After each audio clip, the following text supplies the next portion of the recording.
नमस्कार विद्यार्थी मित्रांनो, मी विनोद नाईक. आपण पाहत आहोत इयत्ता 8वीचा विज्ञान, ज्याच्यामधील 18वा लेसन, ज्याचं नाव आहे परिसंस्था.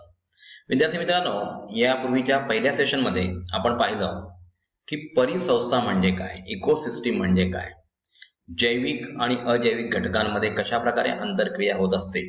म्हणजेच सूर्यप्रकाश जो आहे तो अजैविक घटक आहे, त्याच्यापासून वनस्पती आपला अन्न तयार करतात. आता वनस्पती कोण झाल्या तर जैविक घटक झाल्या. म्हणजे इथे अजैविक घटक आणि जैविक घटक यांच्यामध्ये इंटर रिलेशन आहे, यांच्यामध्ये हे एकमेकांवर अवलंबून असतात. म्हणजे अशा प्रकारे जैविक आणि अजैविक घटकांमध्ये आंतरक्रिया चालू असते. त्याच्यानंतर आपण बघितलं की जैविक घटकांनंतर शेवटचा जो महत्वाचा घटक आहे तो म्हणजे डिकंपोजर, म्हणजे विघटक. जर विघटक नसतील तर तुम्हाला सांगितलं त्याप्रमाणे असे जे डेड बॉडीज पडलेले आहेत त्यांचं विघटन कधीच होणार नाही. आणि अशा प्रकारे प्राण्यांचे किंवा आपल्यासारख्या प्राण्यांचे सुद्धा, मनुष्य सुद्धा प्राणी आहे, याचे थरच्या थर असे जमा होतील आणि त्यांच्यापासून दुर्गंधी सुटेल आणि त्याच्यामुळे पर्यावरण पोल्यूट होईल. तर अशा प्रकारे विघटकांचं कार्य याच्यामध्ये खूप महत्वाचं आहे. आपण या सेशन मध्ये जाणून घेणार आहोत की कशा प्रकारे परिसंस्थेमध्ये बायोटिक आणि अबायोटिक घटक हे एकमेकांवर अवलंबून असतात. चला तर मग पाहूया इयत्ता 8वीचा विज्ञान, ज्याच्यामधील 18वा लेसन परिसंस्था आणि सेशन दुसरा. तेव्हा परिसंस्थेतील प्रत्येक अजैविक घटक, उदाहरणार्थ हवा, पाणी, माती, सूर्यप्रकाश, तापमान, आर्द्रता इत्यादींचा त्यातील सजीवांवर किंवा जैविक घटकांवर परिणाम होत असतो. विद्यार्थी मित्रांनो, अजैविक घटकांचे नाव वाचताना लक्षात घ्या. हवेमध्ये जरी आपल्याला आवश्यक असलेला ऑक्सिजन असला तरी हवा ही अजैविक आहे. पाणी आपल्याला जीवन असलं तरी पाणी ही सुद्धा अबायोटिक फॅक्टर आहे. मातीमध्ये वनस्पती वाढते. मातीमधील खनिज त्या वनस्पतीला मिळत असतात, पाणी त्यातून मिळत असतं. परंतु असं असलं तरी माती ही अजैविक आहे. सूर्यप्रकाश, त्याच्यापासून अन्न निर्माण होत असलं तरी सूर्यप्रकाश सुद्धा अजैविक आहे. तापमान वाढ, तापमान कमी होणं किंवा जास्त होणं, आर्द्रता, म्हणजेच हा शब्द विद्यार्थी मित्रांनो आर्द्रता असावाचा, आर्द्रता झालेला आहे तो. तर आर्द्रता जी आहे, मॉइश्चर किती आहे, त्याच्यावर सुद्धा अजैविक आणि जैविक घटकांमधील इंटर रिलेशन अवलंबून आहे. एखाद्या परिसंस्थेत कोणते सजीव जगू शकतील आणि त्यांची संख्या किती असावी हे त्या परिसंस्थेतील अजैविक घटकांवर ठरते. म्हणजे तिथे उपलब्ध असलेला सूर्यप्रकाश किती आहे, तिथलं तापमान कसं आहे, हवेमधली आर्द्रता कशी आहे, किंवा पाणी मुबलक प्रमाणात मिळतं का, हवेमधला ऑक्सिजन जास्त प्रमाणात मिळतो का, याच्यावर त्या पर्टिक्युलर परिसंस्थेमध्ये कोणते सजीव किती वेळ जगू शकतात किंवा कोणते सजीव कुठे राहू शकतात हे ठरवलं जातं. जसं विद्यार्थी मित्रांनो आपण बघतो की महाराष्ट्रामध्ये सुद्धा एखाद्या भागामध्ये सुद्धा द्राक्ष होत असतील, नाशिक सारख्या ठिकाणी द्राक्ष होत असतील तर ती द्राक्ष कोकणामध्ये होणार नाहीत.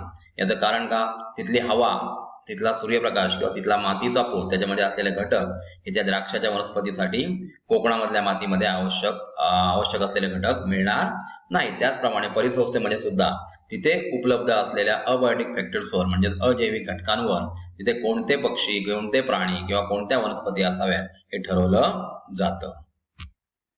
तेव्हा सजीव परिसंस्थेतील हे अजैविक घटक सतत वापरत असतात. लक्षात ठेवा की तुम्हाला सांगितलं त्याप्रमाणे जैविक आणि अजैविक घटक हे एकमेकांवर अवलंबून असतात. त्याच्याशिवाय परिसंस्था तयार होऊ शकत नाही. नुसते जैविक घटक जर असतील तर अजैविक घटकांमार्फत त्यांना अन्न पाणी मिळणार नाही. म्हणजे याचा अर्थ सजीव परिसंस्थेतील हे अजैविक घटक सतत वापरत असतात किंवा उत्सर्जित करत असतात. म्हणून परिसंस्थेतील जैविक घटकांमुळे अजैविक घटकांचे प्रमाण कमी जास्त होत असते. म्हणजे आता बघा, वनस्पती आपला अन्न तयार करत असताना ऑक्सिजन तयार करतो, ऑक्सिजन बाहेर फेकला जातो, म्हणजे हा अजैविक घटक आहे जो आपल्याला हवा आहे. म्हणजे अशा प्रकारे जे उत्सर्जित केलेला पार्ट आहे तो सुद्धा काही घटकांना हवा असतो. परिसंस्थेतील प्रत्येक सजीव घटकाचा सभोवतालच्या अजैविक घटकावर परिणाम असतो, त्यामुळे त्याचा परिणाम परिसंस्थेतील इतर सजीवांवर सुद्धा होत असतो. म्हणजे विद्यार्थी मित्रांनो लक्षात घ्या की परिसंस्थेतील प्रत्येक सजीव जो आहे, सजीव घटक जो आहे तो सभोवतालच्या अजैविक घटकावर, म्हणजे सूर्यप्रकाश, पाणी, हवा हे सगळे अजैविक घटक आहेत आणि त्यांच्यावर परिसंस्थेतील प्रत्येक सजीव घटकाचा परिणाम होत असतो आणि त्यामुळे त्याचा परिणाम परिसंस्थेतील इतर सजीवांवरही होत असतो. म्हणजे तिथे असलेल्या सजीव जे आहेत त्यांच्यावर सुद्धा या परिसंस्थेवर राहायचं किंवा नाही, किंवा समजा फॉर एक्झाम्पल मी तुम्हाला सांगतो बघा, जर सापांची संख्या कमी झाली तर याचा अर्थ नाकतोड्यांची संख्या वाढेल किंवा बेडकांची संख्या वाढेल आणि इगलला आपलं अन्न मिळणार नाही, कारण इगल जो आहे तो बेडूक खाणार नाही, तो सापावर आपली उपजीविका करत असतो.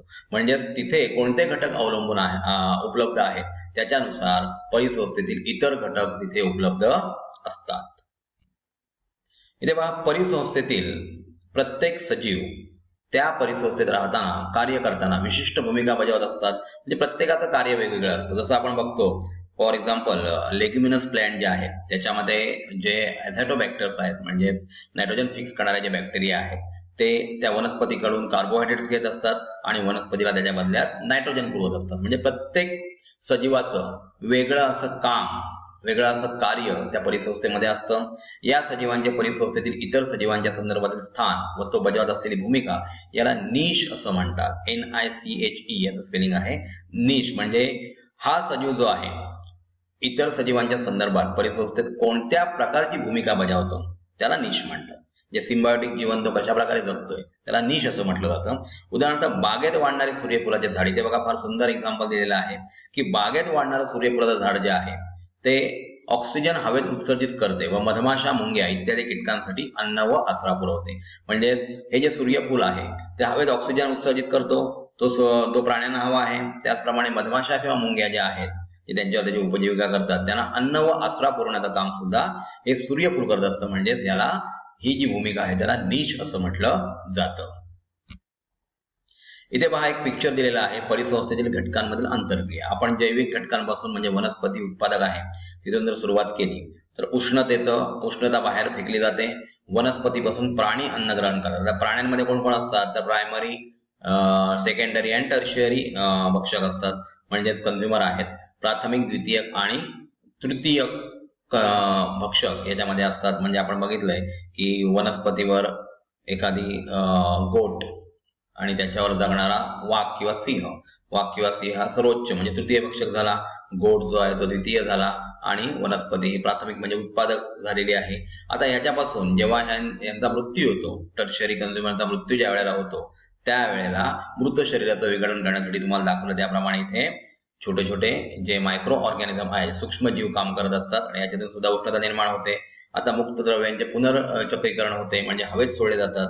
हवेमध्ये सोडलेली जी पोषक द्रव्ये आहेत म्हणजे अजैविक घटक जसे सौर ऊर्जा आहे, कार्बन डायऑक्साईड आहे, नत्र म्हणजे खत जे आहे, जल, खनिजे इत्यादी हे परत एकदा प्रकाश संश्लेषणामार्फत वनस्पती अन्न तयार करतात आणि हे चक्र जे आहे हे कायम चालू राहतं. या चक्रामध्ये अडथळा येऊन चालत नाही. तुम्हाला सांगितलं त्याप्रमाणे जर समजा नाकतोड्यांची संख्या कमी झाली तर बेडूक कशावर उपजीविका करणार?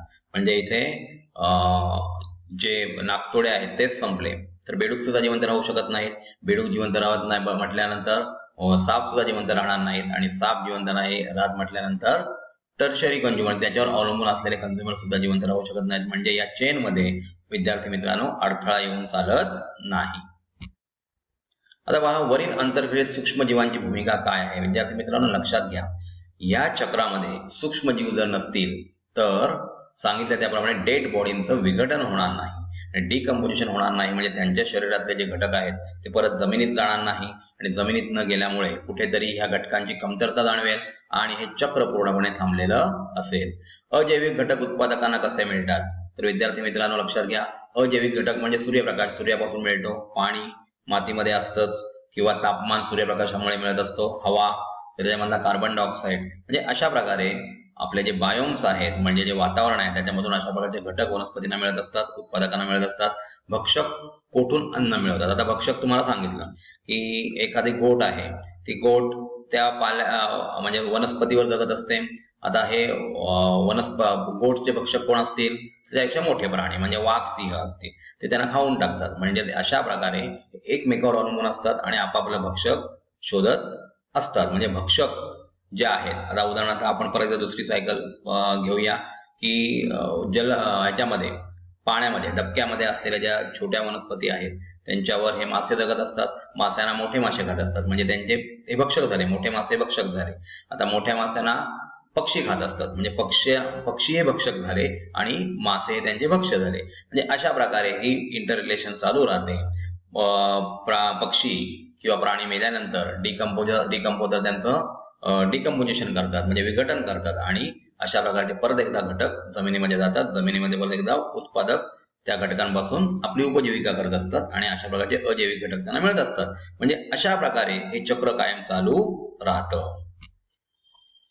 पहा, बहुतेक परिसंस्था अत्यंत गुंतागुंतीचे असतात आणि त्यामध्ये विविध जीवजातींचे संख्यात्मक व गुणात्मक असे प्रचंड वैविध्य आढळते. म्हणजे याचा अर्थ बेडूक जर ग्रास हॉपरला खात असेल तर किंवा ग्रास हॉपर जो आहे तो उत्पादकांना खात असेल तर कधी कधी त्या ठिकाणी रॅबिट सुद्धा येऊ शकतो. म्हणजे अशा प्रकारे इंटर रिलेशन मध्ये जाळं तयार होतं. वेगळ्या प्रकारची जाळी जी आहे फक्त एकच चक्र चालू राहतं असं नाही तर वेगळ्या प्रकारे हे चक्र चालू राहतात आणि संख्यात्मक व गुणात्मक असं प्रचंड वैविध्य त्याच्यामध्ये आढळून येतं. आपल्या भारत देशासारख्या कटिबंधीय भागातील परिसंस्थांमध्ये केवळ काही मोजक्या जातीचे सजीव सर्वत्र मोठ्या संख्येने आढळून येतात. म्हणजे आपला जो देश आहे तो उष्णकटिबंधीय आहे. आपण इक्वेटरच्या साधारण जवळ आहोत आणि त्याच्यामुळे आपल्याकडे हे अशा प्रकारचं हवामान असल्यामुळे काही मोजक्या जातीचे सजीव आपल्याला सर्वत्र मोठ्या प्रमाणावर आढळून येतात. उरलेल्या बहुतेक वनस्पती व प्राण्यांच्या जातीची बरीच कमी संख्या असते. म्हणजे काही सजीव आपल्याला मोठ्या प्रमाणात दिसतात आणि बरेचसे सजीव जे असतात ते त्यांची संख्या खूप कमी आहे. काही जातींमध्ये तर संख्या फारच कमी असते. पृथ्वीवर विविध प्रकारच्या परिसंस्था आहेत. तुम्हाला सांगितलं पृथ्वीच ही एक मोठी परिसंस्था आहे. प्रत्येक ठिकाणची परिसंस्था वेगवेगळी असते. उदाहरणार्थ जंगल, तळे, सागर, नदी इत्यादी परिसंस्थेचा आकार, स्थान, तिथल्या हवेची स्थिती, वनस्पती व प्राणी प्रकार या वैशिष्ट्यांनुसार परिसंस्थांचे काही प्रकार पडतात. त्या परिसंस्थांच्या प्रकारांविषयी विद्यार्थी मित्रांनो आपण पुढील सेशन मध्ये पाहणार आहोत.